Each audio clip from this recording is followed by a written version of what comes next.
Le vent glacial de l'hiver s'engouffrait entre les tours de verre et d'acier de la défense, fouettant les visages des cadres pressés qui traversaient l'esplanade. Était un jour de semaine ordinaire, dans ce cœur battant du capitalisme parisien. Un ballet incessant de costumes sombres, de mallettes en cuir et de conversations téléphoniques menées d'un ton urgent. Le bruit de la ville était un bourdonnement constant, une symphonie de puissance et d'ambition où chaque note semblait calculée pour maximiser le profit.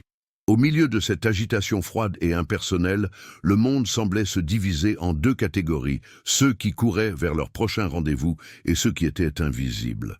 Assise sur la marche en marbre d'un banc public, une vieille dame incarnait ce contraste brutal, une silhouette anachronique et immobile dans un océan de mouvements perpétuels, complètement ignorée par la marée humaine. Cette dame, était Geneviève Martin. À 70 ans, son visage était une carte géographique de la vie, chaque ride racontant une histoire de perte et de résilience. Pourtant, au fond de ses yeux fatigués, une clarté douce et surprenante persistait, un dernier bastion d'humanité que les épreuves n'avaient pas réussi à éteindre. Elle portait des vêtements usés mais propres, superposés pour se protéger du froid mordant. À ses côtés, son compagnon de route, un vieux chariot de supermarché cabossé, contenait le peu de possessions qu'elle avait pu sauver. Pour la foule qui la frôlait sans la voir, elle n'était qu'un élément du décor urbain, une ombre sans nom. Mais pour elle, chaque minute passée sur ce banc était une lutte silencieuse, un effort pour trouver dans le regard d'un enfant ou le vol d'un pigeon une raison de continuer à se lever le lendemain. Soudain, une silhouette fendit la foule avec une assurance tranchante. Était Antoine Lefebvre, un homme dont l'apparence criait le succès. Son costume italien sur mesure tombait parfaitement sur ses épaules larges et sa montre de luxe brillait discrètement à son poignet. Il tenait son téléphone portable collé à l'oreille, le visage fermé, l'expression tendue par une conversation houleuse concernant une transaction qui tournait mal. Sa voix, sèche et impatiente, ne laissait aucune place à l'émotion, seuls les chiffres comptaient. Il passa à moins d'1 mètre de Geneviève, une rafale d'indifférence et d'eau de Cologne coûteuse, son esprit entièrement absorbé par les graphiques boursiers et les millions d'euros en jeu. Il ne la vit pas. Pour lui, elle n'existait tout simplement pas, un simple obstacle flou à contourner sur son chemin vers le prochain objectif financier. Alors qu'il terminait son appel d'un non catégorique, Antoine fit un geste brusque pour ranger son téléphone dans la poche intérieure de sa veste. Dans ce mouvement rapide et distrait, un objet lourd glissa et tomba sur le sol de granit avec un bruit sourd et mat. Était un portefeuille en cuir noir, épais et luxueux. Geneviève le vit tomber, ses yeux s'écarquillèrent, son cœur manqua un battement. Elle pouvait presque sentir le poids de ce que cela représentait. Des mois de sécurité, de repas chauds, un abri contre le froid. Une bataille intérieure fulgurante se peignit sur son visage, une lutte entre le besoin désespéré et une vie entière guidée par l'honnêteté. Elle ouvrit la bouche pour crier, mais sa voix faible fut noyée par le vacarme de la ville. Antoine, déjà, avait disparu dans la bouche béante du métro. C'est dans ces moments où tout bascule que l'on découvre qui l'on est vraiment. Si des histoires sur la force du caractère humain vous inspirent, pensez à vous abonner pour nous aider à continuer de les partager. Le portefeuille reposait dans la paume de Geneviève, son cuir souple et froid contrastant avec la chaleur de sa peau usée par le travail. Il était lourd, non seulement de billets, mais du poids d'une vie qu'elle n'avait jamais connue et qu'elle ne connaîtrait jamais. Une porte s'ouvrait sur des mois de sécurité, des repas chauds à volonté, un abri permanent contre le vent qui semblait toujours trouver un moyen de s'infiltrer à travers les couches de ses vêtements. Mais une autre image, plus puissante encore, s'imposa à son esprit. Le visage de son père, un homme simple dont les mains étaient aussi calleuses que les siennes, lui disant que la seule richesse, qui ne pouvait jamais être volée, était l'intégrité d'une personne. Avec un soupir qui semblait porter le poids de toutes ces années de lutte, elle serra le portefeuille et tourna son chariot bruyant, non pas vers une ruelle sombre, mais vers la lumière lointaine d'un poste de police. Le commissariat était un lieu stérile, imprégné d'une odeur d'antiseptique et d'une atmosphère d'urgence contenue. L'officier de service leva les yeux de son écran d'ordinateur, son regard balayant Geneviève avec une indifférence professionnelle qui se transforma en surprise lorsqu'elle posa délicatement le portefeuille de luxe sur le comptoir. Elle raconta son histoire d'une voix calme et factuelle, sans la moindre trace d'apitoiement ou d'attente. Elle décrivit simplement ce qu'elle avait vu. Les policiers présents, habitués aux aspects les plus sombres de la nature humaine, échangèrent un regard étonné. Un tel acte d'honnêteté, venant de quelqu'un qui n'avait manifestement rien, était une anomalie déconcertante. L'un d'eux lui offrit une tasse de café fumant, un simple geste de gentillesse qu'elle accepta avec des mains tremblantes, savourant la chaleur qui se propageait dans ses doigts courts. Pendant ce temps, Antoine était assis à l'arrière d'un taxi, le visage fermé par la contrariété. Un appel de sa banque l'avait informé du blocage de sécurité de ses cartes, une procédure standard après qu'il les eut signalées comme perdues. L'irritation le rongeait. Chaque minute passée à régler ce problème était une minute perdue, un profit potentiel qui s'envolait. Son esprit était une calculatrice, convertissant le temps en argent, l'inconvénient en perte. Il se dirigeait vers le commissariat avec l'impatience d'un homme qui considère la bureaucratie comme une insulte personnelle. Sa frustration était une armure, un bouclier soigneusement entretenu pour le protéger du vide glacial qui avait envahi sa vie depuis la mort de sa mère. Ce portefeuille perduenne était qu'un autre obstacle insignifiant dans une journée déjà compliquée. Lorsqu'il entra dans le poste de police, le commissaire le conduisit vers une petite salle d'attente. « C'est cette dame qui l'a rapporté », dit l'officier en désignant un coin de la pièce. Antoine se tourna, son expression agacée se figeant sur ses traits. Il vit Geneviève, assise sur une chaise en plastique inconfortable, tenant la tasse de café entre ses deux mains. C était la femme de l'esplanade, l'ombre floue qu'il avait contournée sans un regard. Mais ici, sous la lumière crue des néons, il la voyait vraiment pour la première fois. Il vit la fatigue profonde gravée sur son visage, mais il vit aussi, et cela le frappa comme un coup de poing, une clarté et une dignité inébranlables dans son regard. C'est était le regard de sa mère. Ce regard qui pouvait apaiser ses plus grandes angoisses et le ramener à l'essentiel. En un instant, la forteresse d'indifférence qu'il avait bâtie autour de son cœur se fissura. Une vague d'émotions brutes et déferlantes submergea Antoine. Ce haine était pas seulement de la gratitude, mais une honte profonde pour sa propre cécité, mêlée à un instinct protecteur qu'il ne s'était plus connu depuis des années. Il plongea la main dans la poche intérieure de sa veste et en sortit une liasse de billets. « S'il vous plaît, prenez ceci. C'est la moindre des choses, » dit-il, sa voix empreinte d'une sincérité qui le surprit lui-même.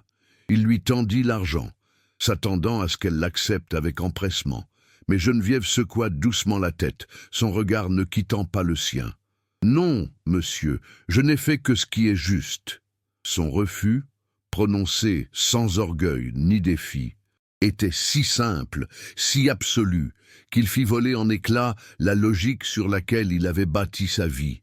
Dans son monde, tout avait un prix. Chaque action avait un retour sur investissement. Cet acte de pure intégrité, offert librement par la personne qui en avait le plus besoin, était une chose que son argent ne pouvait pas acheter. Ce refus fut la clé qui libéra 1 an de deuil réprimé.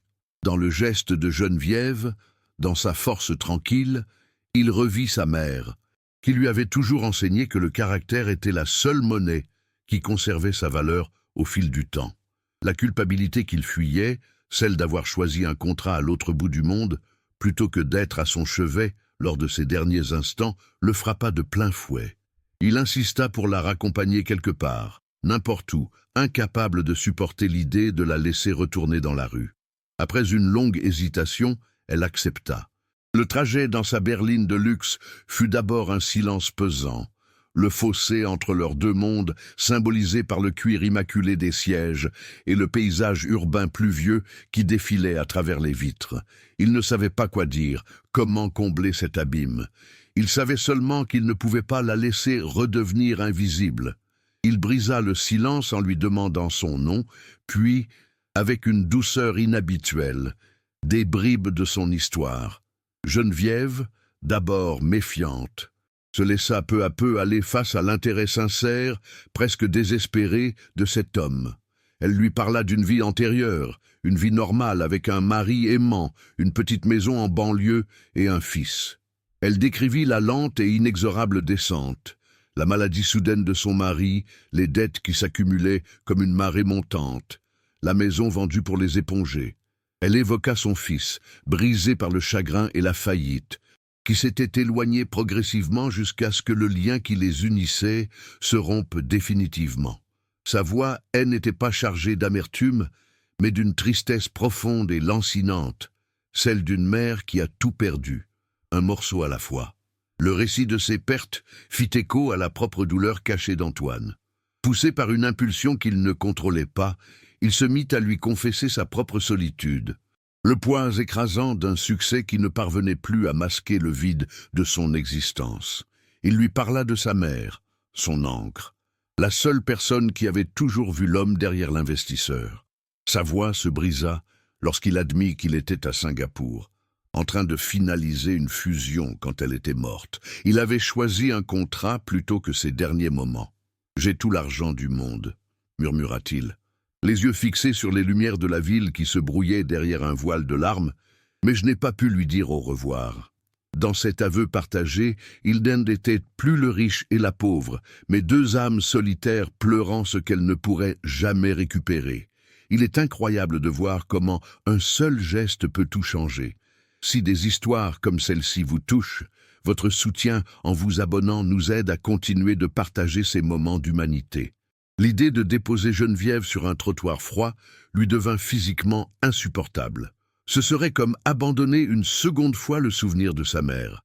Il lui proposa une solution temporaire, une chambre dans un petit hôtel discret qu'il connaissait.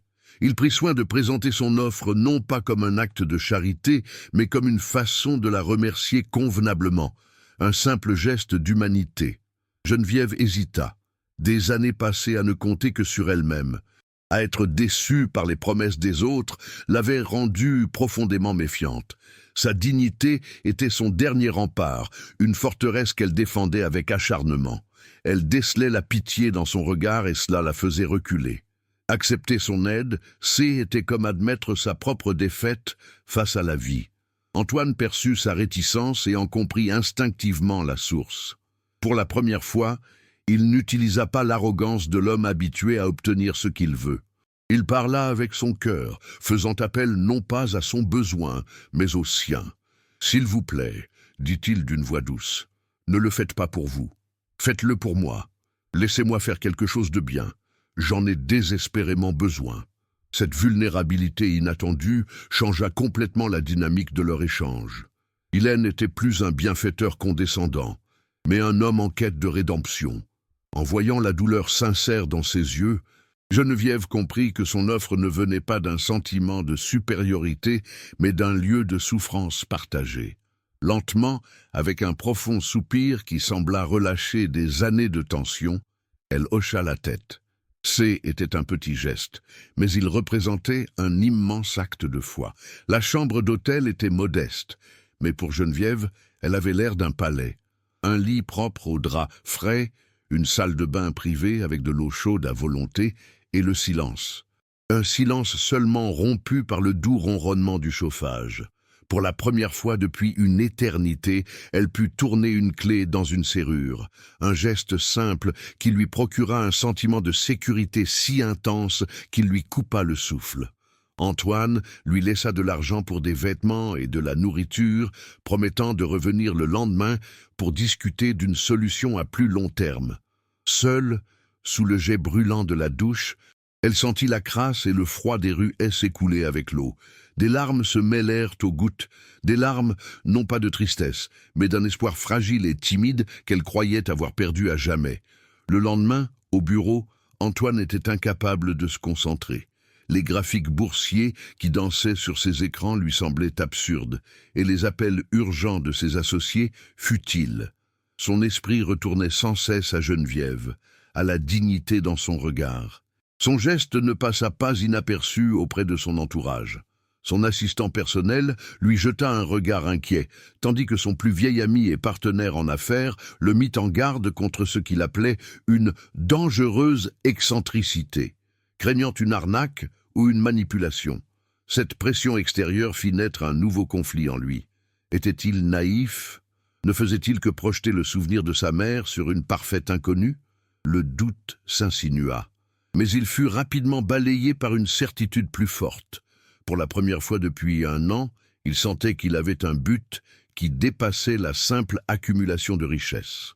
L'appel de l'hôpital fut comme une décharge électrique qui court-circuita son univers ordonné. Un malaise. Hôpital Bichat. Le nom de l'établissement résonna dans sa tête comme un écho funeste, le même où sa mère avait passé ses dernières semaines. Il quitta son bureau sans un mot, laissant derrière lui des contrats à plusieurs millions d'euros et des associés médusés. Dans le taxi qui fendait le trafic parisien, le monde extérieur N était qu'un flou de lumière et de klaxons. Une seule image occupait son esprit, le visage de Geneviève, si fragile, et la peur panique, irrationnelle et viscérale de la perdre elle aussi. Il comprit alors que cette femme, entrée dans sa vie par le plus pur des hasards, était devenue en quelques jours une ancre dans l'océan de sa solitude. Arriver trop tard une seconde fois n'était pas une option. Était une condamnation qu'il ne pourrait pas supporter. Il la trouva dans une chambre blanche et impersonnelle. Une silhouette frêle perdue dans un lit trop grand, relié à un réseau de fils et de tubes. Le bip régulier du moniteur cardiaque était le seul son qui brisait le silence pesant. Un métronome macabre qui semblait égrener chaque seconde de sa propre angoisse. Assis sur une chaise inconfortable à son chevet, Antoine fut submergé par le souvenir de sa mère. La même odeur d'antiseptique, la même lumière blafarde, la même sensation d'impuissance absolue face à la fragilité de la vie. Il avait tout l'argent du monde, il pouvait payer les meilleurs spécialistes, mais il ne pouvait rien faire contre le temps qui passe, contre les regrets qui rongent l'âme. Il regarda la main de Geneviève, posée sur le drap, et y vit le reflet de toutes les mains qu'il aurait dû tenir plus longtemps. Les heures s'écoulèrent lentement, marquées par les rondes discrètes des infirmières. Puis, un léger frémissement de ses paupières. Geneviève ouvrit les yeux, son regard d'abord perdu dans le vague, puis se posant sur lui. Il y avait de la confusion, de la fatigue, mais pas de peur. Elle lui offrit un sourire si faible qu'il était à peine perceptible, mais qui illumina son visage usé. À cet instant, Antoine sentit toutes ses défenses s'effondrer. Ce N était plus l'investisseur impitoyable qui était assis là, ni même un bienfaiteur agissant par culpabilité. C était juste un homme terrifié à l'idée de être à nouveau seul. Il se pencha vers elle, sa gorge nouée par une émotion qu'il ne cherchait plus à contenir, sachant que les mots qu'il allait prononcer allaient définir le reste de son existence. « Geneviève », commença-t-il, sa voix brisée par une sincérité qu'il ne se connaissait pas. « Quand vous avez refusé mon argent au commissariat, j'ai cru que vous étiez folle. Aujourd'hui, je comprends. Vous m'avez rendu bien plus qu'un portefeuille. Vous m'avez rendu une part de moi-même que je croyais perdue avec ma mère. Vous m'avez rappelé qui je voulais être. » Il prit doucement sa main, sentant la fragilité de ses os sous ses doigts. « Je ne vous demande pas d'accepter mon aide par pitié. Je vous demande de m'aider. Moi. Laissez-moi prendre soin de vous. Laissez-moi réparer ce que je n'ai pas pu faire pour elle. S'il vous plaît, laissez-moi avoir une famille à nouveau. » Chaque mot était un aveu, une prière murmurée dans le sanctuaire stérile de cette chambre d'hôpital. Geneviève ne répondit pas tout de suite. Des larmes silencieuses perlèrent au coin de ses yeux et roulèrent lentement sur ses joues creusées. Elle regarda leurs mains jointes, puis leva son regard vers le sien. Il n'y avait plus de méfiance, plus de fierté blessée, seulement une profonde compréhension mutuelle. Lentement, avec une force qu'il ne lui soupçonnait pas, Ses doigts se resserrèrent autour des siens. C était un geste simple, un contact à peine perceptible, mais il contenait tout, l'acceptation, le pardon et la promesse d'un avenir partagé. Dans cette étreinte silencieuse, ils n'étaient plus l'homme riche et la femme sans abri. Ils étaient deux âmes solitaires qui venaient de trouver un port d'attache, deux naufragés qui avaient décidé de reconstruire, ensemble, sur les ruines de leur passé. Le bip du moniteur cardiaque semblait soudain moins menaçant, comme le battement régulier d'un nouveau départ. C'est souvent dans les moments les plus sombres que l'on trouve la plus belle des lumières. Si vous croyez en la force des secondes chances, votre inscription nous permet de continuer à raconter des histoires qui le prouvent. Après des semaines de convalescence, Geneviève quitta l'hôpital, non pas pour retourner dans la rue, mais pour s'installer dans le somptueux appartement d'Antoine. Ce qui n'était auparavant qu'un espace impeccable mais sans âme, un mausolée de verre et de marbre dédié à la solitude, se transforma en un foyer. La présence de Geneviève insuffla une vie nouvelle dans chaque pièce. L'odeur stérile de l'air conditionné fut remplacée par le parfum réconfortant des plats qu'elle mijotait avec amour. Des recettes simples apprises de sa propre mère, elle installa des plantes vertes sur les larges rebords des fenêtres, leurs feuilles captant la lumière du soleil et apportant une touche de nature au cœur de la jungle de béton. Le soir, le silence oppressant laissait place au son de sa voix douce, racontant des histoires d'un temps révolu, remplissant le vide de rires et de souvenirs partagés. Pour Antoine, ce changement fut une véritable résurrection. Il redécouvrit des plaisirs qu'il avait oubliés depuis longtemps. Le goût d'un café partagé le matin, la chaleur d'une conversation sans autre but que le plaisir d'échanger, la simple joie de voir quelqu'un sourire grâce à lui. Le monde des affaires, qui avait été toute sa vie, perdit soudain de son attrait.